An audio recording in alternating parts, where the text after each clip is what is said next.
आप सभी लोगों का बहुत बहुत स्वागत है आज के सेशन में। अगर आप नए हैं, पहली बार चैनल पर जुड़े हैं, तो जल्दी से सब्सक्राइब वाला बटन दबाकर घंटी जरूर बजा दो।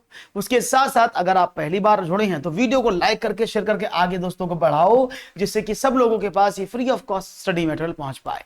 ओके, तो चलिए शुरुआत करते हैं और बात करते हैं आज के सेशन की, और देखते हैं आज के सेशन में क्या खास प्रश्नों की शुरुआत हम करते हैं। क्या खास प्रश्न आपके लिए होंगे, एनालिसिस करते हैं। 10-11 क्वेश्चन मैं पढ़ा चुका था, उसके आगे देखेंगे किस तरह का पेपर यहां बनता है, किस तरह का पेपर आपके यहां पर आता है। तो पहला सवाल आज का, क्योंकि मैं 11 क्वेश्चन पहले भी करा चुका हूं, इसके आगे की बात करेंगे। 1 सेंटीमीटर इंटू 1 सेंटीमीटर वाले 48 छोटे वर्गों को कुल कितनी प्रकार से व्यवस्थित किया जा सकता है कि परिणामिक क्षेत्रफल 48 सेंटीमीटर स्क्वायर हो। In how many ways can 48 small squares of 1 into 1 centimetre can be arrange so that the result area is 48 centimetre square. ये टॉपिक है, जल्दी से सेशन को शेयर भी कर दो भी, ऐसे काम नहीं चलेगा। गुड इवनिंग, कैसी है कादम्बनी, बहुत दिनों बाद दिख रही है मुझे। सेशन को जल्दी से शेयर करके आओ अपने ग्रुप में, जिससे कि भाई सब लोगों तक ये इंफॉर्मेशन पहुंचे और सभी लोग इसको पढ़ें और समझे। जल्दी से आहुति दे डालो, आहुति दे डालो अपने लाइक की और सब्सक्राइब की हमारी खातिर। ओके चलो, तो सवाल को समझते हैं। कुल मिलाकर क्या 1 सेंटीमीटर, ये सवाल सीटेट 2020 में यानी जो 2021 में पेपर हुआ था जनवरी में, उसके हैं। क्या है, 1 सेंटीमीटर इंटू 1 सेंटीमीटर वाले 48 छोटे वर्गों को कुल कितने प्रकार से व्यवस्थित किया जा सकता है। यानी आप समझो 1 इंटू 1 के वर्ग हैं, 1 लंबाई 1 चौड़ाई, तो आप उनको कितनी तरह से अरेंज कर सकते हैं। क्या कि उनका जो एरिया है, जो उसका एरिया है वो कितना है, वो 48 है। और एरिया क्या होता है, लंबाई गुणा चौड़ाई या ए स्क्वायर होता है। तो यानी क्वेश्चन क्या है, क्वेश्चन इस तरह से है, कुल मिलाकर क्या करना है आपको, 48 को ऐसे, क्योंकि 1/1 का है ना, ऐसे जोड़े बनाओ पॉसिबल जिससे ये सारे वर्गों को अरेंज किया जाए और आसानी से आपको हर बार 48 सेंटीमीटर का एरिया मिल जाए। मैं अच्छा हूं कादम्बनी। ओके, तो देखते हैं 48 के क्या बनेंगे। आपने कहा 1 गुणा 48, यानी बच्चा क्या कर सकता है, एक वर्ग ऐसे उसके आगे ऐसे लगा सकता है 48 वर्ग, तो इसका क्षेत्रफल 48 ही हो जाएगा ना। वो 2 और 24 को भी लगा सकता है, 2 into 24। वो 3 और 16 को लगा सकता है, वो 4 और 12 को लगा सकता है, वो 6 और 8 को लगा सकता है। यानी इस तरह से कुल मिलाकर देखा जाए तो इस तरह से वो 5 कॉम्बिनेशन बना सकता है, 5 व्यवस्थीकरण बना सकता है इन चीजों के, जिसके आधार पर हर बार एरिया 48 आएगा। तो जनरली मैं सवाल कैसे समझाता था आपको कि 48 के सभी धनात्मक गुणनखंडों का मान बताओ, तो आप ऐसे निकालेंगे। वही तरीका है, 48 के सभी धनात्मक गुणनखंड क्या होंगे, वो सवाल उसकी जगह उसने ऐसे पूछा है। सवाल वही है, घुमा कर पूछा गया है, यानी सवाल को घुमाया जा रहा है। एनालिसिस क्या कहती है, प्रश्नों को थोड़ा सा तब्दील करके घुमाकर पूछा जा रहा है। प्रश्न वही है, लेकिन वही आपको समझना होगा। ओके, तो चलो एक सवाल और लेते हैं और देखते हैं जवाब क्या है। विद्यालय की सभा में कक्षा के विद्यार्थी एक पंक्ति में खड़े हुए हैं। ओके, दोनों सिरों से रूही का 19वां स्थान है, उसमें कुल कितने छात्र उपस्थित हैं, ये आपको बताना है। देखते हैं जवाब क्या मिलता है, जल्दी से बताइएगा आंसर। उम्मीद करता हूं जल्दी से आपका आंसर आएगा मुझे और आप तेजी से इस आंसर को दे पाएंगे। 37, क्या बात है। सबसे पहला जवाब आयुष, बहुत बढ़िया जवाब मिला है 37, क्या बात, बहुत बढ़िया जवाब मिल चुका है भाई आप लोगों का, बहुत ही खूबसूरती के साथ। ऐसे ही आपका जवाब आगे बढ़ता रहेगा और काम चलता रहेगा, बहुत बढ़िया। तो यहां पर आयुष बहुत बढ़िया जवाब दे रहे हैं और विद्यार्थियों की संख्या कम मुझे लग रही है भाई, जल्दी से इसको आगे भेजो और दोस्तों को बोलो जल्दी से ज्वाइन करें, जिससे कि हम आगे बढ़ें और चीजों को समझें। अदरवाइज यहां तो हम बैठे रहेंगे और आपके सवाल होते रहेंगे, ऐसे कैसे काम चलेगा, है ना। तो जल्दी से बोलो सभी साथियों को कि सभी लोग जल्दी से ज्वाइन करें और चीजों को समझें। देखो, अगर हम विद्यालय की बात करते हैं, अगर मैं विद्यालय की बात करता हूं तो एक विद्यालय की कक्षा में एक विद्यार्थी एक पंक्ति में खड़े हैं, दोनों सिरों से रूही का 19वां स्थान, यानी यहां से बच्चे खड़े थे, यहां भी बच्चे खड़े थे ऐसे, और रूही यहां से काउंट करें तो 19वें स्थान पर है, यहां से काउंट करें तो भी 19वें स्थान पर है। तो रूही का एक्चुअल स्थान क्या था। अब ये तो बड़ा मुश्किल हो जाएगा ऐसे काउंट करना, 1 2 3 4 5 6 7 8 9 10 11 12 13 16 17 18 19 रूही। अब 19 से फिर वापस 19 से 10 से गिन दो, तो इट इज वेरी डिफिकल्ट। हम क्या करते हैं, बहुत बड़ी आयुष ने तो लगातार लाइन लगा दी है, हम क्या करते हैं, हम सवाल को करते हैं ऐसे, m plus N minus one, यानी m में से दाएं से स्थान कितना है और n में से बाएं से स्थान कितना है, इसको देखना है बस। आपने बाएं से स्थान देखा 19, दाएं से स्थान देखा, आपने कहा दाएं से स्थान भी 19 है और माइनस का 1 कर दिया, तो ये क्या हुआ, आपने कहा 38 माइनस का 1 बराबर 37। हालांकि रीजनिंग का क्वेश्चन हो सकता है, लेकिन यहां पर जो सवाल आपको दिया है वो काफी बढ़िया है और आपने समझा भी इसको बहुत अच्छे से। वेरी गुड, क्लियर है, बात समझ में आ गई, that's very nice. Is it easy, very easy. Now you can move further and let's see the next question. ये रहा, अस्मिता विद्यालय की गोष्ठी में 8:30 AM से 15 मिनट पहले पहुंच जाती है। वह अपने सहकर्मी से आधा घंटा देरी पहले पहुंचती है, जो कि गोष्ठी के लिए 40 मिनट की देरी से पहुंचा था। गोष्ठी का निर्धारित समय क्या था? समय पर आधारित प्रश्न है, जो आगे पीछे ऊपर नीचे ऐसे होता रहता है। और जल्दी से लाइक वाइक करते रहो, आगे बढ़ाते रहो, जिससे कि पता लगता रहे कि हाँ भाई आपका सवाल कैसा है। जल्दी से देखूंगा, जवाब मिलेगा तेजी के साथ तो मुझे अच्छा लगेगा। तो सीधी बात, जल्दी से करो सवाल और बताओ मुझे आंसर क्या होगा साहब। ओके, तो क्या मिलता है जवाब, let's see. A is the absolutely right answer. Okay, तो यहां पर मिला है ए एब्सोल्युटली राइट आंसर, बहुत बढ़िया। और कौन है यहां आंसर देने वाला, वेरी गुड। और यहां पर कौन है भाई आंसर देने वाला, वेरी गुड।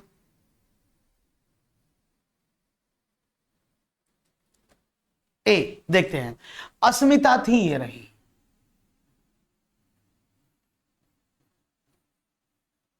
अस्मिता जा रही थी ऑफिस। अस्मिता विद्यालय की गोष्ठी में 8:30 बजे से 15 मिनट पहले, तो माइनस का 15 मिनट, यानी वो कब पहुंची अस्मिता, आपने कहा 8:15 पर अस्मिता गोष्ठी में पहुंची। उसके बाद वह अपने सहकर्मी, इनके सहकर्मी थे ये वाले, ये सहकर्मी से आधा घंटे पहले पहुंची, यानी ये अपने सहकर्मी से आधा घंटा पहले पहुंची। इसका मतलब क्या है, सहकर्मी कब पहुंचा होगा, आधे घंटे बाद। तो 8:45 पर इनके सहकर्मी पहुंचे। उसने क्या कहा, जो कि गोष्ठी के लिए 40 मिनट देरी से पहुंचे, यानी ये जो है ना, गोष्ठी जब शुरू हुई से 40 मिनट लेट थे, यानी 40 मिनट लेट थे, तो गोष्ठी कब शुरू हुई, आपने 40 इसमें से कम कर दिया। आपने कहा 8:05 पर हमारी जो गोष्ठी थी, जो मीटिंग थी, जो कॉन्फ्रेंस थी, वो स्टार्ट हुई थी। तो राइट ऑप्शन है option number 1, that is the correct answer. Is it clear, समझ में आ गया, कोई प्रॉब्लम तो नहीं, any issue, any problem, yes और नो, नहीं हो तो बहुत अच्छी बात है, हो तो बताओ, फिर बता देते हैं। आगे बढ़ते हैं। को राधे राधे, कैसे हैं मेडिटेशन, आपका स्वागत है। विभिन्न स्टेशनरी लेखन सामग्री वस्तुओं की दरें नीचे, ऐसा सवाल लगातार 3 बार से पेपर में पूछा जा रहा है। जहां पर कुछ सामान दिया जाता है उसकी लिस्ट, कहीं आलू गाजर पूछ लेता है, इसमें हमारा क्रेयॉन पैकेट पूछा था, उससे पहले में डाक टिकट वाला पूछा था। तो इस तरह के सवाल हमेशा आपको एक एग्जाम में मिलेगा, तो ध्यान से समझिएगा। क्या बात, रटे हुए क्वेश्चन ऐसा लग रहा है मुझे तो। विभिन्न स्टेशनरी लेखन सामग्री वस्तुओं की दरें नीचे दी गई हैं। क्रेयॉन का एक पैकेट 15 रुपए 50 पैसे का है, पेंसिलों का एक पैकेट 14 रुपए का है, स्केच पेन का एक पैकेट 22 रुपए 50 पैसे का, एक कैंची 17 रुपए की है, एक रबड़ भी 2 रुपए की है, चमकीले कागज की एक परत 2.5 रुपए की, सजावटी स्टिकर 5 रुपए का। अब उसने क्या कहा, सोहेल ने एक पैकेट क्रेयॉन लिया, तो मैं हिसाब बनाता हूं, एक पैकेट क्रेयॉन यानी एक की गुणा कर दो इसमें, तो कितने का हो गया, आपने कहा 15 रुपए 50 पैसे का एक पैकेट क्रेयॉन हो गया। उसने बोला 2 पैकेट पेंसिल, पेंसिल के 2 पैकेट लिए, क्वांटिटी 2, एक पैकेट 14 रुपए का था, 2 पैकेट कितने के हो गए, 28 रुपए के। उसने बोला एक पैकेट स्केच पेन, अब एक पैकेट स्केच पेन कितने का है, आपने कहा 22 रुपए 50 पैसे का। उसने कहा आगे एक कैंची, ये कितने की है कैंची, आपने कहा 17 रुपए की। उसने बोला चमकीले कागज की 5 शीट, अब देखो रबड़ नहीं लिया, उस रबड़ को छोड़ दिया। चमकीले कागज की एक शीट की कीमत 2 रुपए 50 पैसे है, तो 5 की कितनी हो जाएगी, इन सवालों को सीधा ऐसे करो तो कितना हुआ, 5 दूनी 10, 12.5 रुपए है ना भाई, 2 को 2 पंजे 10 और 2.5 का जोड़ दिया उसमें। उसने बोला आगे और एक पैकेट सजावटी स्टिकर, एक पैकेट सजावटी स्टिकर कीमत 5 रुपए है, ये सामान लिया उसने बस। अब टोटल कितने का हो गया, बस ये जोड़ दो। कुछ मिस है क्या? 1 2 3 4 5 6 आइटम हुए और लिए कितने? 1 2 3 4 5 2 2 4 2 6 एक साथ आइटम है क्या? 12.5 हो गया, 5 रुपए हो गया। ओके, कोई प्रॉब्लम नहीं। ठीक है भाई। हाँ आ रहे हैं आप पर ही आ रहे हैं, आप पर डी आएगा, डोंट वरी डोंट वरी। तो देखो कितना हुआ, 1 2 3 50 में से एक लगा हासिल, 6 और 8 14 और 2 16, 16 और 7 23, 2 25 और 5 30 हासिल लगे, 3 3 और 2 5 6 और 2 8 और 10, 100 रुपए 50 पैसे। तो आप इस सवाल को ऐसे करेंगे, बहुत सिंपल सवाल है। जिनके घर में दुकान है, जो दुकान का काम करते हैं, परचूनी का दुकान है, जनरल स्टोर का, वो बहुत जल्दी करेंगे, उनके मतलब का सवाल है। ठीक है ना? तो आपको भी ऐसा बन जाना है और सवाल का जवाब देना बहुत बढ़िया। एक और सवाल, एक संख्या 100 के आधे, ये सवाल भी बार बार एग्जाम में आ रहा है ऐसा वाला। तो ये सब सवाल क्या है, रिपीटेड हो रहे हैं, नहीं फॉर्मेट वही है, रिपीटेड हो रहा है, लेकिन इस बार थोड़ा सा हो सकता है पैटर्न में चेंज है, लेकिन समझने की कोशिश करिएगा सवाल क्या है। लेकिन लाइक बहुत कम है और आज बालक भी बहुत कम है। एक संख्या 100 के आधे से अधिक है और यह 6 दहाई से अधिक और 8 दहाई से कम है। इसके अंकों का योग 9 है, इसका दहाई का अंक इकाई के अंक का दुगना है। संख्या क्या है? 81 72 63 या 54? अच्छा आज कौन सा घर पे है? ओके, तो एक संख्या 100 के आधे से अधिक है, यह दहाई और 6 दहाई और 8 दहाई से कम है, यानी 6 100 से तो कम है, 100 के आधे से अधिक 50 से बड़ी है, उसका तो मतलब ही खत्म हो गया। उसने बोला 6 दहाई और 8 दहाई के से, 6 दहाई से बड़ी है, 6 दहाई 60 और 8 दहाई 80 से कम है, तो संख्या 60 और 80 के बीच में आएगी। आपने कहा ओके 60 80 के बीच में संख्या, ये तो है ही नहीं ना, ये वाली दो ही संख्या बची। अब क्या करें? इसके अंकों का योग 9 है। अब इसके अंकों का योग 9 की बात करें, देखो 7 दोनों और 6 तीनों दोनों ही सही है। इसका दहाई का अंक इकाई के अंक का दुगुना है। अब देखो ये दो संख्याएं बच रही हैं, 2 3 6 3 गुना होगा और 3 2 नीचे, यानी 63। आसान था। तो ऐसे सवालों को तब चुटकी बजा के कर लोगे ना पक्का, ऐसे सवालों में तो कोई प्रॉब्लम ही नहीं है, ऐसे सवालों को चुटकी बजाओगे आपके आंसर मिल जाएंगे, है ना? Very very nice. तो बढ़ते हैं आगे एक और सवाल की तरफ, देखते हैं ये रहा। एक 5 अंकों वाली संख्या में 100वें स्थान का अंक 10,000वें स्थान के अंक का 3/4 है और 10वें स्थान का अंक 100वें स्थान के अंक का 2/3 है। 10वें स्थान का अंक सबसे छोटी अभाज्य संख्या का वर्ग है और 1000वें स्थान का अंक वाली सबसे बड़ी अभाज्य संख्या है। यदि इकाई स्थान का अंक सबसे बड़ी एक अंक वाली विषम संख्या है तो संख्या क्या है? सवाल यह है, देखते हैं जवाब क्या मिलता है आपका।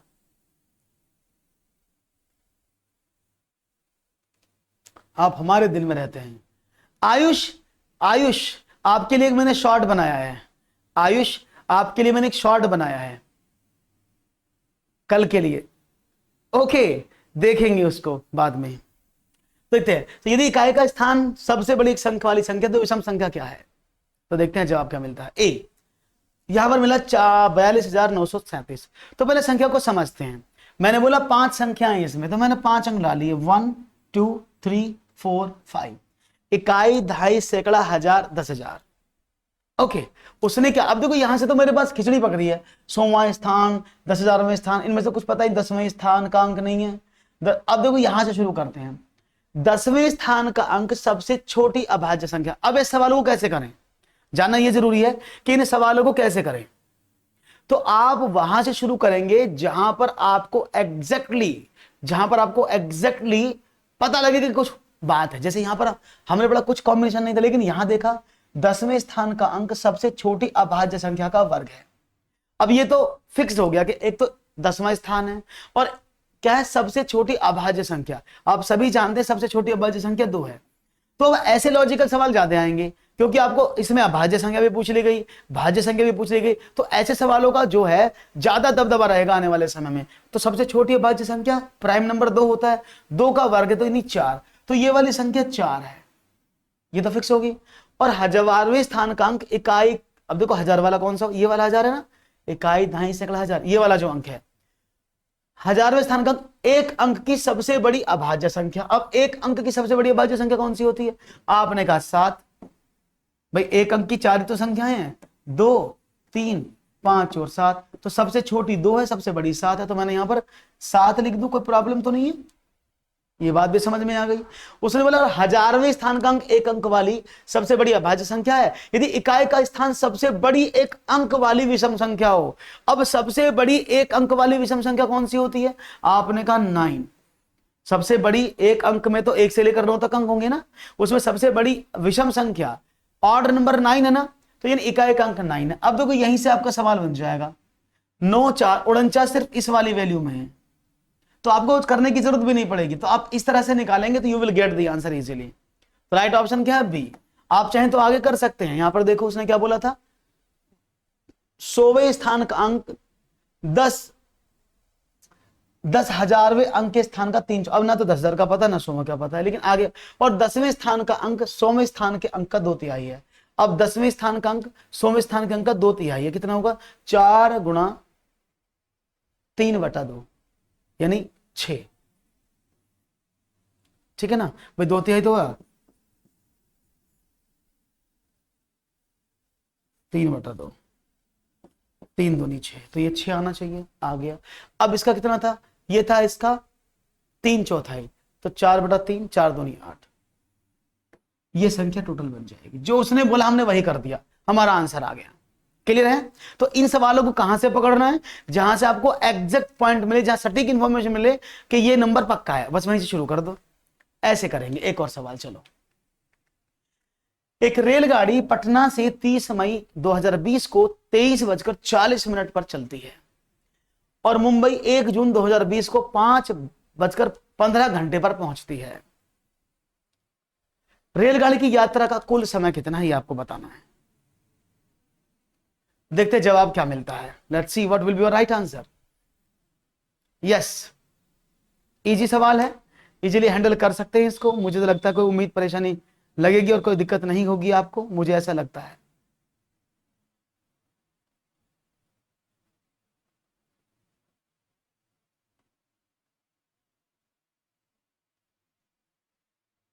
ओके,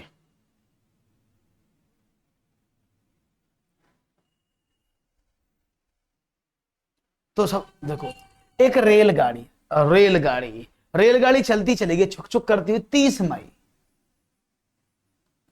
2020 को, रात को चली कितने बजे? 23:40 पर। अब देखते हैं ना, 30 मई, मई की बात करते, 30 मई, और मुंबई 1 जून पहुंची, 1 जून 5:15 पर। अब यहां चीज देखना, ये 23-24 मतलब रेलवे के टाइम के अकॉर्डिंग यहां बात की जा रही है। यानी अगर मैं बात करता हूं भाई 30 मई 2020 हुआ, तो इसके बाद क्या आया होगा, देखना जरा एक बार। 30 मई 2020 को रात के 24 बजे होंगे। 1 मिनट रुकिएगा दोस्तों, इट्स एन इमरजेंसी कॉल।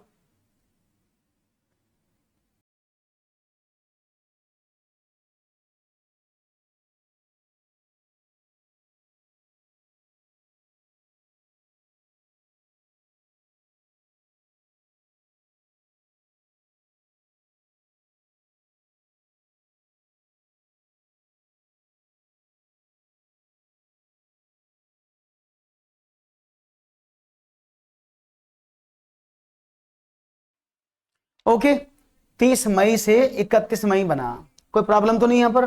अब क्या करें? अब यहां पर देखिएगा भाई, यहां से यहां तक कितना टाइम हुआ? आपने कहा भाई 20 मिनट, यहां आया तो 20 मिनट तो लगे,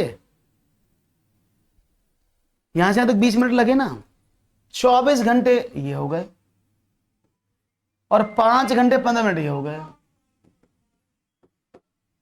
इतना हो गया ना।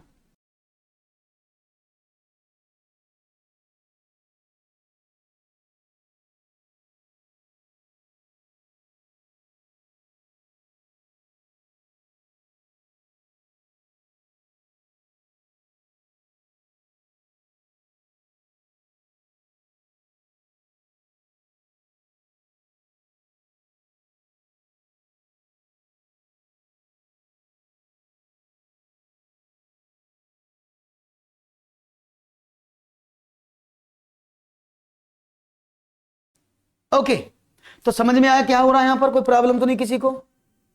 तो क्या देखा आपने, 24 घंटे 31 मई से 31 मई 24 घंटे रात को जब 12 बजे, 30 मई से 30 मई के रात के 24 बजे तक 20 मिनट, और रात को 24 बजे से सुबह 15 मिनट, ये सबको जोड़ दो, क्या मिला?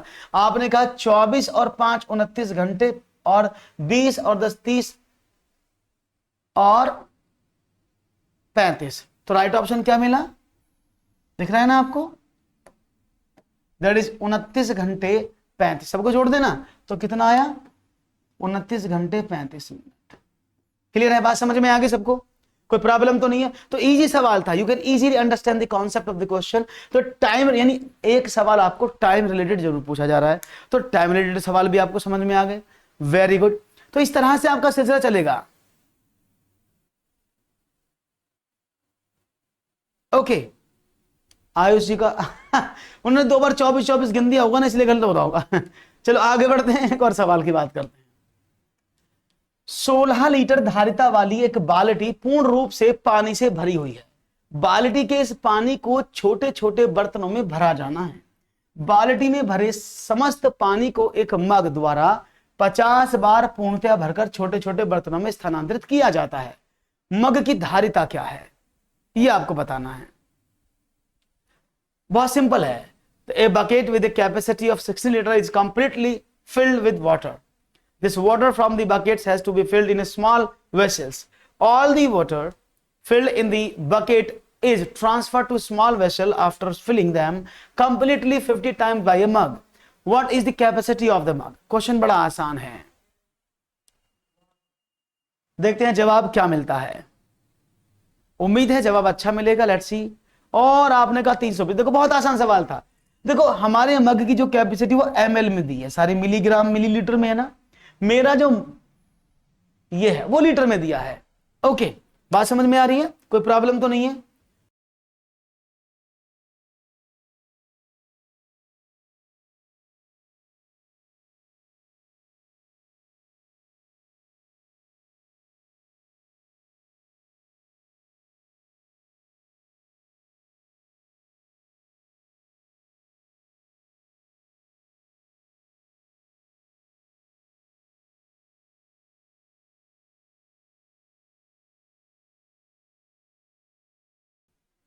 Okay, done.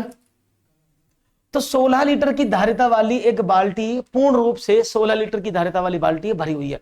ये लीटर में दिया है, ये ml में दिया है। तो 1 लीटर में कितने मिलीलीटर होते हैं? आपने कहा 1000। तो क्यों ना मैं इस लीटर को ml में बदल लूं, तो 16 लीटर बराबर कितना, यानी उस बाल्टी की जो धारिता है, जो बाल्टी की कैपेसिटी 16,000 ml की है ना।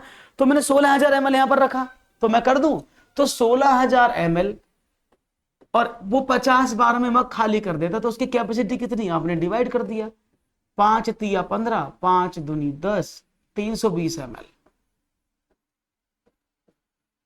This is the right answer. आसान है, इजीली कर सकते हैं, कोई प्रॉब्लम तो नहीं? किसी को प्रॉब्लम हो तो मुझे बता दो। Okay, is it clear now? बात समझ में आ गई सभी लोगों को? मुझे लगा है कि सब लोगों को समझ में आ गई होगी, कोई प्रॉब्लम नहीं होगी। That's very nice, that's great.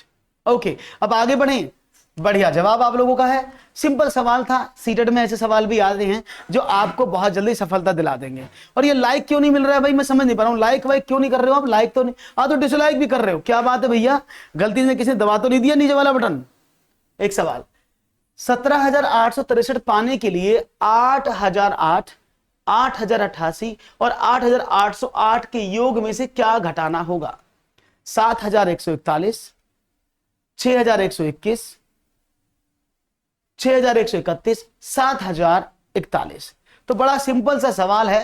क्या करेंगे इस प्रश्न में, जरा देखें भाई। हमें ये आपको डिजायर्ड है, ये हमें प्राप्त करना है, तो इसमें क्या घटाना होगा? तो पहले इसमें जोड़ो इन सबको, कितने हैं तो आपने जोड़ दिया। देखो 8,008, हालांकि इसको डायरेक्ट दिया, आप जोड़ सकते हो, लेकिन मैं बिल्कुल शांतिपूर्वक बता रहा हूं, ऐसे आप जोड़ रहे हो। तो 8 तिया 24 का 4 का हासिल 2, 8 और 2 10, हासिल लगा 1, 8 और 1 9, और 8 तिया 24, तो ये इतना आया 24,904। अब 24,904 में से क्या घटाया जाए कि ये मिल जाए? आपने बोला इसमें क्या प्रॉब्लम है?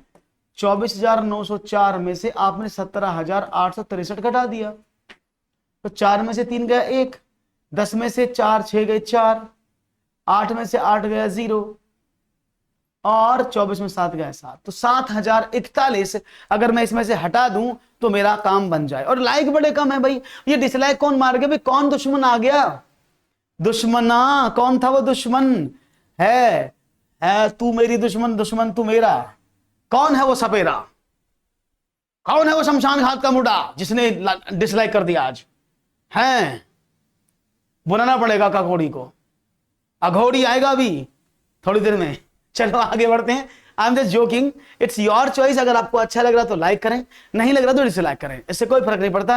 I am just joking. Okay, सवाल क्या है?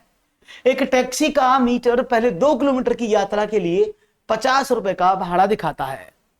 उसके बाद क्या हुआ? उसके बाद प्रति किलोमीटर की यात्रा के लिए वह 16 रुपए का भाड़ा दिखाता है। मंजू ने अपने घर से रेलवे स्टेशन तक की यात्रा के लिए 258 रुपए किराया दिया। उसके घर से रेलवे स्टेशन की दूरी कितनी है? अरे वाह भाई, ये किसने मुझ पे अरे बहुत बहुत शुक्रिया। I am just joking. अगर आपको अच्छा नहीं लग रहा आप डिसलाइक कर सकते हैं, ऐसी कोई प्रॉब्लम नहीं है, लेकिन आपने पहले से ही कर दिया उसका बहुत बहुत शुक्रिया। चलो गलती से लग गया होगा, मुझे उम्मीद है। तो एक टैक्सी का मीटर 2 किलोमीटर की यात्रा के लिए 50 रुपए का भाड़ा दिखाता। अब समझते रहना सवाल। हमारी मंजू थी, मंजू चली गई ऑटो में बैठ के। जब ऑटो चला धीरे धीरे तो क्या हुआ? उस ऑटो वाले ने उससे 258 रुपए लिए। अब देखते ना, उसने 258 रुपए ऑटो वालों को दिए according to the condition of question. Question की कंडीशन के अकॉर्डिंग क्या है कि पहले 2 किलोमीटर के लिए किराया फिक्स है 50 रुपए। तो पहले 2 किलोमीटर के लिए उसने 50 रुपए तो फिक्स कर दिया। 2 किलोमीटर का 50 रुपए तो वो ले गई, तो कितना में 208। अब ये 208 किलोमीटर जो बचा वो कैसे चार्ज करेगा? 16 रुपए पर किलोमीटर, है ना। तो 208 रुपए लिए उसने 16 रुपए के हिसाब से, तो 16 एकम 16, 16 थी 48, तो 13 किलोमीटर तो यात्रा ये हो गई। और 2 स्टार्टिंग में की थी, तो कितना हो गया? आपने कहा सर 15 किलोमीटर की वो यात्रा करती है। Right option is 15। बहुत बढ़िया, right option is 4, that is the right answer. Clear है? कोई प्रॉब्लम तो नहीं किसी को?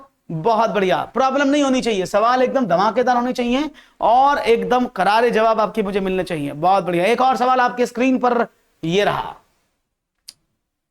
गणित की कक्षा। देखो ये बहुत अच्छा सवाल है, दिस इज वेरी इंपॉर्टेंट, और ऐसे सवाल आपको बहुत मिलेंगे आने वाले सेशंस में। याद रखिएगा, जितने भी सेशंस आ रहे हैं, यानी जो भी नया पैटर्न होगा उसमें इस तरह के सवाल आपको बहुत ज्यादा देखने को मिलेंगे। कैसे मिलेंगे देखते हैं। गणित के कक्ष में अध्यापक ने निम्नलिखित कुछ प्रश्न प्रस्तुत किए। उस आयत का क्या क्षेत्रफल है जिसकी एक भुजा 5 सेंटीमीटर और परिमाप 30 सेंटीमीटर है? उन संख्याओं का समुच्चय ज्ञात कीजिए जिनका माध्यक 4 है। 0 से 8 के मध्य सभी अभाज्य संख्याओं की सूची बनाइए। आयतों के बारे में आपको जो भी गणित की जानकारी मुझे बताएं। अब ये उसने 4 चीजें दी, यानी ये 4 स्टेटमेंट दिए हैं। कौन कौन से? ए, बी, सी और डी। यहां पर है, जगह कम की वजह से मैंने ऐसे लिख दिए हैं। तो इनमें से बताओ कौन सा कथन सही है? ए व सी बंद सिरे वाले प्रश्न है और बी व डी मुक्त सिरे वाले प्रश्न है। That is open ended and close ended. बंद सिरे का मतलब होता है क्लोज एंडेड, ओपन सिरे का मतलब होता है ओपन एंडेड। तो ये बताया है कि कौन सा ओपन एंडेड है, कौन सा क्लोज एंडेड है। ए व बी बंद सिरे के प्रश्न है और सी और डी ओपन एंडेड क्वेश्चन है। ए, बी व सी क्लोज एंडेड क्वेश्चन है और डी ओपन एंडेड है। ए क्लोज एंडेड प्रश्न है, क्वेश्चन है, बी सी डी मुक्त सिरे वाली ने ओपन एंडेड क्वेश्चन है। तो सबसे पहले आपको यह जानना बहुत जरूरी होगा कि आखिरकार ये जो ओपन एंडेड में बोल रहा हूं, क्लोज एंडेड बोल रहा हूं, उनका मीनिंग क्या है ना। सबसे पहले तो हम यही जानना होगा ना कि ओपन एंडेड। बहुत बढ़िया, आपके जवाब सी आ रहे हैं, that's great, clap for you. लेकिन सबसे जरूरी क्या है? ओपन एंडेड और क्लोज एंडेड के बारे में जानकारी होना। तो बहुत शॉर्ट में बता देता हूं ओपन एंडेड और क्लोज एंडेड के बारे में क्या होता है। अगर मैं ओपन एंडेड की बात करता हूं तो ऐसे प्रश्न जिनके मल्टीपल आंसर्स हो सकते हैं। जैसे मैंने कहा 10 से छोटा एक विषम संख्या बताओ। मैंने कहा right N odd number which is less than 10।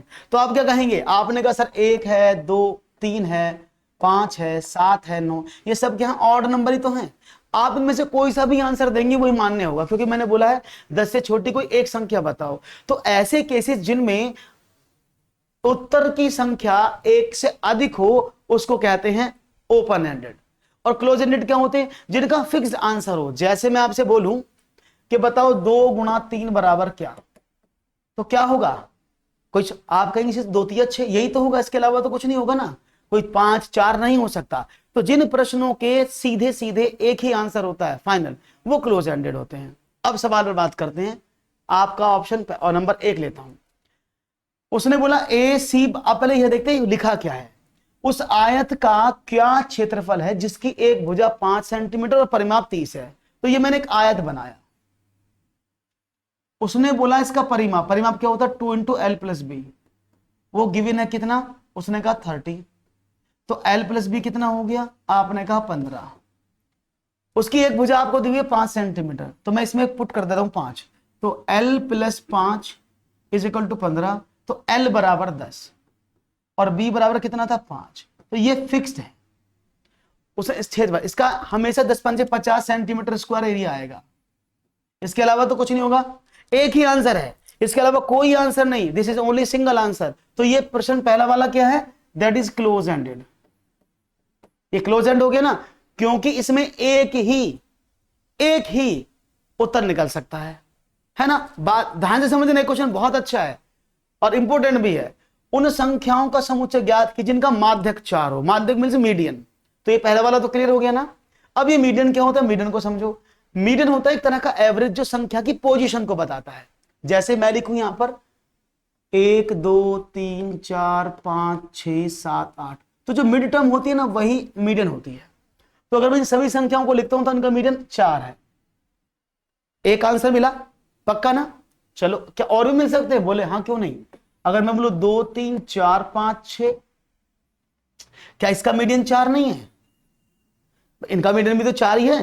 देखो 2 अंक इधर 2 अंक इधर, ये सीधा। अगर मैं बोलूं 3 4 5, तो क्या इनका मीडियन 4 नहीं है? यानी इस क्वेश्चन को जो पूछ रहा है ये वाला मीडियन वाला, इसमें 1 2 3 तीन आंसर पॉसिबल हैं। इसका मतलब क्या हुआ? यानी ऑप्शन नंबर जो बी है वो ओपन एंडेड है। बात समझ में आ गई? तीसरे की बात करते हैं। 0 से 8 के बदले सभी अभाज्य संख्या क्या होंगी? यहां लिख देता हूं, आप सभी जानते हैं 2 3 5 और 7, 4 संख्याएं होंगी। इसके अलावा कोई और संख्या? आप कहेंगे नहीं। इसके अलावा कोई और संख्या? आप बोलेंगे नहीं, क्योंकि 0 से 8 के बीच में 4 ही अभाज्य संख्याएं होती हैं जो एक नंबर की होती हैं। यानी ये क्या है? ये तो क्लोज एंडेड हो गया। तो ऐसे एनालिटिकल क्वेश्चन बहुत ज्यादा पूछे जाएंगे आने वाले टेस्ट में। जब आप कह रहे हैं ना पैटर्न चेंज हो गया, पैटर्न चेंज नहीं होगा, सब कुछ वही रहेगा, क्वेश्चन पूछने का तरीका बदल जाएगा। वहां पर लॉजिकल क्वेश्चन ज्यादा पूछे जाएंगे, ना कि रट्टाफिकेशन वाले। ओके, चलो अब देखते हैं आशा। आयत के बारे में आपको जो भी गणितीय जानकारी है आप मुझे बताओ। तो एक बच्चा बोला जी आयत में 4 भुजाएं होती हैं, बात सही है। एक बच्चा बोला जी आयत की आमने सामने भुजाएं बराबर होती है, ये भी बात सही है। तीसरा बोला जी आयत में सभी कोण 90 डिग्री के होते हैं, ये भी बात भी सही है। चौथा बच्चे से आयत के जो विकर्ण हैं वो बराबर होते हैं, ये बात भी सही है। एक बच्चा बोला आयत एक समांतर चतुर्भुज है, ये बात भी सही है। तो एक आयत को डिफाइन करने का कोई भी पैरामीटर सेट नहीं है, यानी ये क्वेश्चन भी कैसा हुआ? Open ended. तो बात समझ में आ गई? तो यहां पर आप क्या देखते हैं?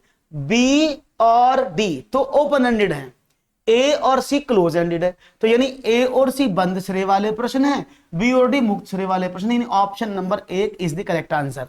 इसको डिटेल में समझाया इसलिए गया है जिससे कि भविष्य में अगर ऐसे सवाल आए तो इनको सॉल्व कैसे कर सकते हैं आपको पता लग जाए। आगे ना, क्लियर बात समझ में आई? That's okay, very good. तो लाइक तो दे दो भाई, जल्दी से आगे बढ़ते हैं। चलो, गणित शिक्षण के अधिगम संदर्भ में निम्नलिखित में से कौन सी प्रक्रिया वांछनीय है? Which process is desirable? कौन सा प्रोसेस डिजायरेबल है ये आपको बताना है। विद्यार्थियों को बताना चाहिए कि प्रश्नों को हल करने के लिए निर्धारित कदमों का अनुकरण करें। कदम मींस स्टेप्स का। भ्रांति को रोकने के लिए मुक्त उत्तर वाले यानी ओपन एंडेड प्रश्नों से बचना चाहिए। तीसरा, 23 का ए, संकल्पनाओं की अंतर्दर्शी समझ को प्रोत्साहित करना चाहिए, खुली पुस्तक परीक्षा से बचना चाहिए। इनमें से कौन सा ऑप्शन आप देते हैं सही, या कौन सी प्रक्रिया वांछ डिजायरेबल है, कौन सा काम जरूरी है? तो बहुत बढ़िया दे रहे हैं आप जवाब, डिजायरेबल एकदम सही बात है। क्यों? क्योंकि बालक की संकल्पनाओं को प्रोत्साहित करना चाहिए और उसकी इनेट थिंकिंग यानी वो अंतर्दर्शी समझ को कैसे करता है उसको मोटिवेट करना चाहिए, क्योंकि जब उसकी अंतर्दर्शी समझ यानी उसकी इनेट थिंकिंग, उसकी लॉजिकल थिंकिंग जब डेवलप होगी तो वो डेवलपमेंट ही उसको आगे लेके जाएगा। और सही जवाब दे जाएगा आपका 24 का ऑप्शन नंबर 3 करेक्ट है। तो सीटेट में ऐसे नहीं सवाल बहुत लो लेवल के आते हैं, हाई ग्रेड के सवाल भी आते हैं, कुछ बहुत आसान होते हैं, कुछ थोड़े से भारी होते हैं। ओके, रोहित ने अनुभव किया कि वर्ग एक समचतुर्भुज और एक आयत दोनों है, वह वान हिले के मानस चिंतन के कौन से चरण पर है? सवाल जैसे आया था ऐसी एज इट इज लिखा हुआ है। रोहित ने अनुभव किया कि वर्ग एक समचतुर्भुज और एक आयत दोनों है। रोहित को लगा होगा ये कि एक वर्ग जो होता है वो समचतुर्भुज भी होता है और एक वो आयत भी होता है। तो वान हिले के मानस चिंतन के वो कौन से चरण पर है? 25 का ऑप्शन नंबर बताइएगा। तो यहां पर ऑप्शन मिलने लगे हैं। ओके, ए, कोई कह रहा है सी विश्लेषण। ओके, सब लोगों के अलग अलग आंसर आ रहे हैं। वान हिले थ्योरी आपने पढ़ी है ना सबने? आई थिंक सभी ने वान हिले थ्योरी को पढ़ा होगा, मेरे हिसाब से तो पढ़ा होगा।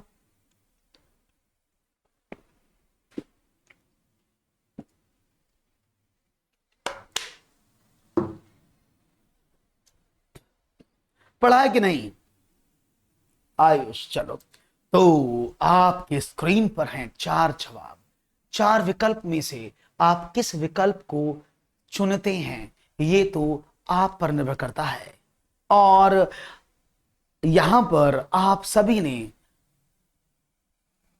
ABCD के रूप में अपने जवाबों को चुना है।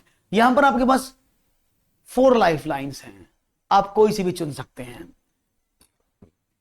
ठीक है ना। 4 लाइन आपको मिल सकती हैं, आप चाहेंगे तो मैं दे देता हूं, आप 5 ले ले 6 ले ले, कोई प्रॉब्लम नहीं। लेकिन जवाब अफसोस आपका गलत जवाब है। Option number C is not the right answer. According to Van Hille this is not the right answer. सही जवाब नहीं है ये, क्योंकि अकॉर्डिंग टू वान हिले टोटल मिलाकर 5 स्तर है। 4 तो यहां लिखे हैं ना, स्तर 1, स्तर 0, स्तर 2, स्तर 3, एक और होता है स्तर 4, मैं यहां लिख देता हूं ऊपर। स्तर 4 जो सबसे ऊपर होता है, जिसको आप बोलते हैं दृढ़ता, इसको आप दृढ़ता बोल देते हैं, आप इसको रिगर अंग्रेजी में बोलते हैं। ये वान हिले की थ्योरी है। इसके अकॉर्डिंग समझ लेना, मैं इसके नाम आपको लिख देता हूं। ये जो लिखा ना पहचान 0 लेवल, इसको बोलते हैं विजुअलाइजेशन। क्या बोलते हैं? विजुअलाइजेशन। इसको चाक्षुषीकरण भी बोलते हैं, मानस दर्शन, मानस चित्रण, वो सभी इसी के नाम हैं। यहां पर बच्चा क्या करता है? यहां पर बच्चा सिर्फ आकृतियों को उनकी दिखावट और बनावट पर पहचानता है, ठीक है ना। दूसरा, बात करते हैं लेवल नंबर 1 की, विश्लेषण, जिसको आप एनालिसिस बोलते हैं। और ये एनालिसिस में क्या होता है? यहां पर बच्चा उस आकृति को उसके स्वयं के नाम और उसकी जो बेसिक प्रॉपर्टीज हैं, बहुत छोटी छोटी सी, उन प्रॉपर्टीज को जानता है। जैसे उसने बोला त्रिभुज में 3 भुजाएं होंगी, 3 कोण होंगे। एक आयत, आयत में 4 भुजाएं होंगी, 4 कोण होंगे, प्रत्येक कोण 90 डिग्री होगा। इतनी बात तक वो जान सकता है। लेकिन अगर वो उस आकृति का, उसी की आकृति के संबंध ढूंढने की कोशिश करता है तो वो लेवल नंबर 2 होता है, जिसको बोलते हैं संबंध, जिसको बोलते हैं अनौपचारिक निगमन। इधर लिख देता हूं, इसको हिंदी में अनौपचारिक निगमन बोला जाता है। और इस अनौपचारिक निगमन को अंग्रेजी में इनफॉर्मल डिडक्शन भी बोला जाता है, ठीक है ना। इसमें क्या करता है? इसमें बच्चा उस आकृति के सभी गुणों को, सभी आकृति से रिलेटेड संबंधों को स्थापित करता है और सीखता है, ठीक है ना। तो राइट ऑप्शन क्या है? राइट ऑप्शन इसका डी है, क्योंकि यहां पर बच्चा उस आकृति को, वर्ग को बाकी आकृतियों से कंपेयर कर रहा है और कह रहा है ये दोनों सारी एक जैसी ही हैं। उसने बोला वर्ग एक समचतुर्भुज है, जबकि वहां सिर्फ वो विश्लेषण में वो सिर्फ वर्ग के बारे में ही बात कर सकता है। विश्लेषण में बच्चा सिर्फ वर्ग के बारे में बात कर सकता है, इसके अलावा कुछ नहीं। लेकिन वर्ग को जो वो कंपैरिजन कर रहा है इससे, तो समझ लेना वो क्या है, वो इस स्तर पर है। और इस स्तर पर बालक उस आकृति की सभी डीप प्रॉपर्टीज को बहुत अच्छी तरह से सीख जाता है, उनको डीप प्रॉपर्टीज को सबको अच्छी तरह से सीख लेता है। बात करते हैं निगमन, डिडक्शन। ये क्या होता है? ये जो लेवल है, इस लेवल पर बच्चा दो भिन्न भिन्न आकृतियों के बीच में डिडक्शन, नियम प्रतिस्थापित करता है, सूत्र बनाता है, संबंध बनाता है, लेकिन वो आकृतियां अलग अलग होती हैं। एक आकृति की मदद से दूसरी आकृति के साथ संबंध निकालने की कोशिश करता है। जैसे मैं एक एग्जांपल देता हूं कि जैसे ये एक क्या है, वृत्त है, इसके अंदर एक समबाहु त्रिभुज बना है, ये वाला, ठीक है ना। या आपने कहा कि ये क्या होगा, या आपने कई बार देखो ये ट्रायंगल बना हुआ है, इसके चारों तरफ ये वृत्त है, तो इसको पूछ ली ये क्या है। तो देयर लॉट्स ऑफ थिंग। तो जहां ट्रायंगल की हेल्प से उसकी समबाहु त्रिभुज की त्रिज्या फाइंड आउट करते हैं, तो वो आता है इसमें। हालांकि मैं बता दूं आपको, जो बहुत इंपॉर्टेंट लाइन है उसको समझ लेना। लेवल 0, 1, 2 ये प्राइमरी लेवल पढ़ाए जाते हैं, दैट इज कक्षा 1 से 5 तक। और लेवल 3 और 4 ये अपर प्राइमरी और उच्च कक्षाओं में पढ़ाए जाते हैं। तो अगर प्रश्न आपसे प्राइमरी से पूछता है तो बोल दीजिएगा ये 0, 1, 2 लेवल ही आपको पता होता है प्राइमरी में बच्चे को। Is it clear? बात समझ में आ गई सबको? तो लाइक कौन करेगा? बोलो हम कर देंगे। कर दो, देर किस बात की है। एक और, गणित के शिक्षण अधिगम पर निम्नलिखित में से कौन किसका प्रभाव होने की संभावना न्यूनतम है? गणित के शिक्षण अधिगम पर निम्नलिखित में से किसका प्रभाव होने की संभावना सबसे कम है? एक, छात्रों के गलत उत्तरों के पूरे हल देना, प्रतिपुष्टि की गुणवत्ता में वृद्धि, मूल्यांकन के परिणामों के प्रयोग से शिक्षण में परिवर्तन करना, मूल्यांकन के कारण छात्रों में आत्मविश्वास पर प्रभाव पड़ने के तरीकों की जानकारी होना। प्रश्न को प्लीज ढंग से पढ़ें, समझदारी से पढ़ें, तब इसका उत्तर करें।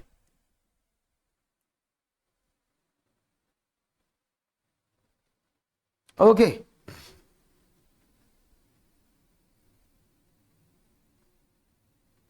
प्रश्न को प्लीज सही से पढ़ के उत्तर दें, बिना किसी डरे, बिना किसी रुके। हाँ, गड़बड़ नहीं होनी चाहिए सवालों में एकदम।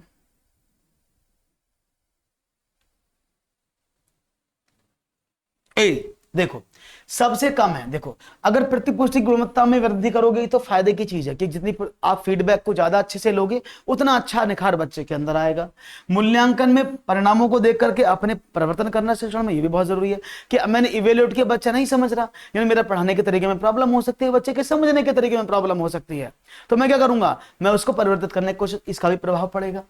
मूल्यांकन के कारण छात्रों में आत्मविश्वास पर प्रभाव पड़ने, बिल्कुल सही बात है कि बालक का आत्मविश्वास कितना बढ़ा, कितना कम हुआ, ज्यादा हुआ, घटा के कम हुआ, ये सब जानना, ये बहुत इफेक्ट डालता है। लेकिन छात्रों के गलत उत्तरों के पूरे हल देना, बालक ने सवाल गलत कर दिया, आपने कोई एनालिसिस नहीं कराया और बोले इसमें से कर ले, इसका सही जवाब यह है, तो क्या ये सही तरीका है?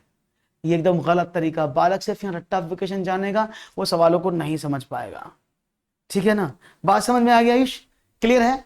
हाँ, तो राइट ऑप्शन था ऑप्शन नंबर 1, सही जवाब था आपका। गणित के शिक्षण अधिगम के विषय में निम्नलिखित में से कौन सा कथन सत्य नहीं है?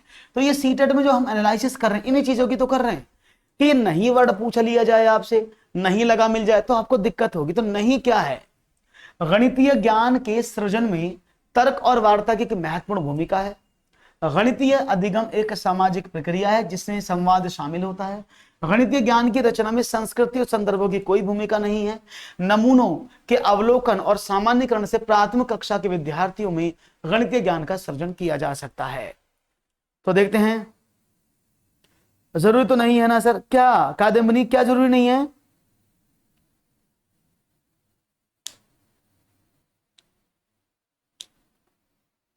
हाँ, ये तो नहीं, ये तो बिल्कुल जरूरी नहीं है। मैं भी तो कह रहा हूं कि मान लिया आपने टीचर, इसमें समझो भाषा क्या थी कि आप, बच्चे ने सवाल कराया आपसे, बच्चे ने सवाल नहीं किया, आपने उसको पूरा सॉल्यूशन दे दिया कि ये ले सॉल्यूशन, तो क्या बच्चा उसे लर्न करेगा? तो इसका प्रभाव बहुत कम पड़ता है बच्चे को सीखने के अधिगम पर।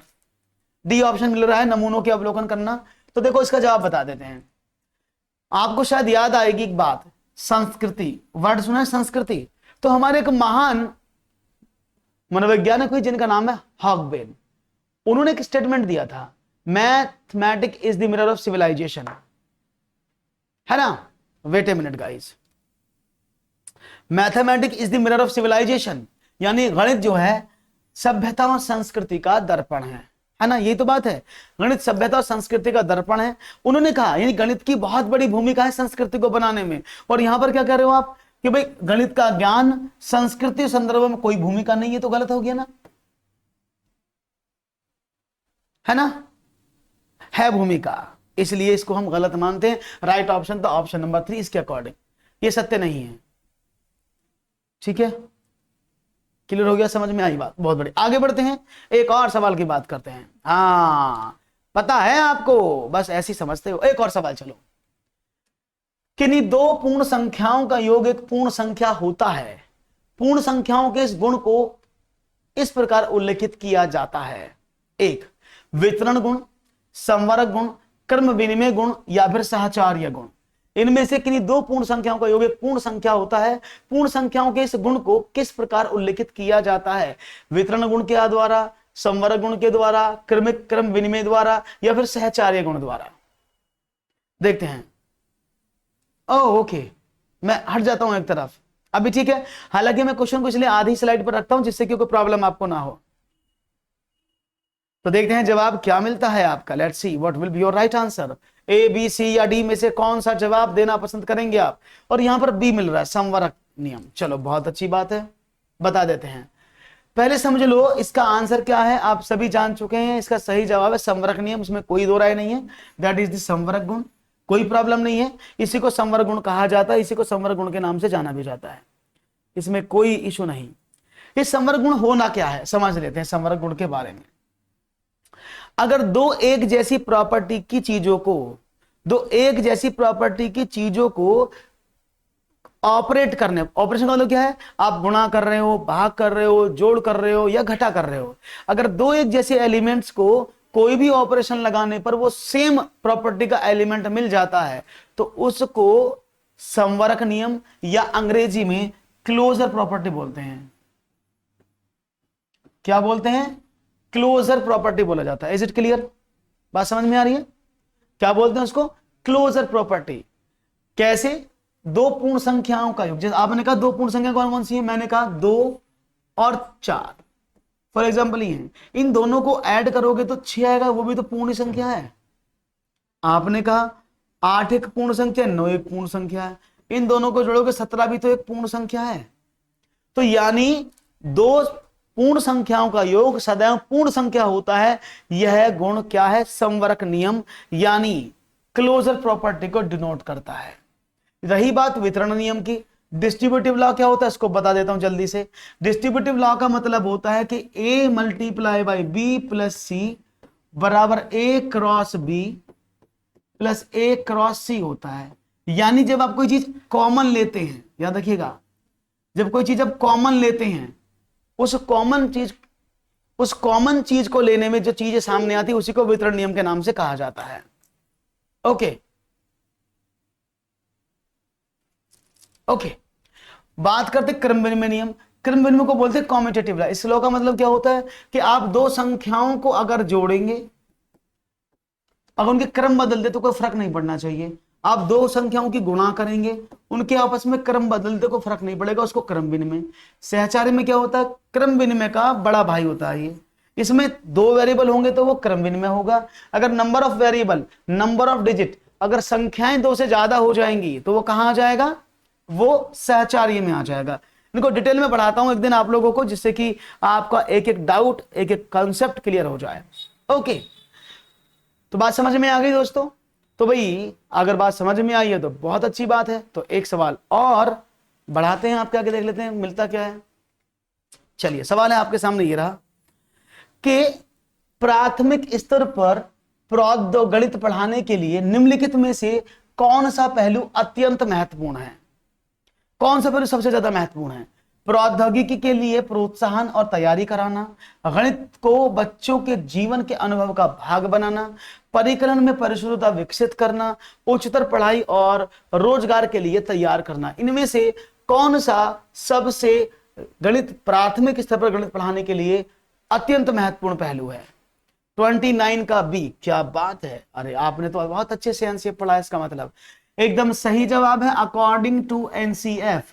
एकदम सही कहा गया है कि बालक को पढ़ाते समय उसके दैनिक जीवन को उसका पाठ बनाना चाहिए, दैनिक जीवन की गतिविधियों को से जोड़ना चाहिए। बिल्कुल सही जवाब है। और प्राथमिक स्तर पर संख्याओं को पढ़ाने के लिए निम्नलिखित में से कौन सा कथन सत्य है?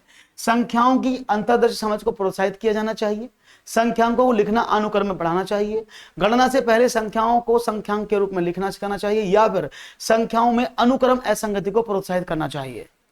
क्वेश्चन नंबर 30 आपके सामने, जल्दी से बताइएगा क्या क्या होगा इनमें से।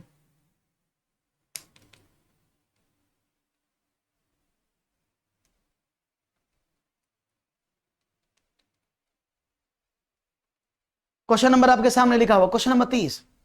चलिए इस क्वेश्चन का आंसर कमेंट सेक्शन में दीजिएगा।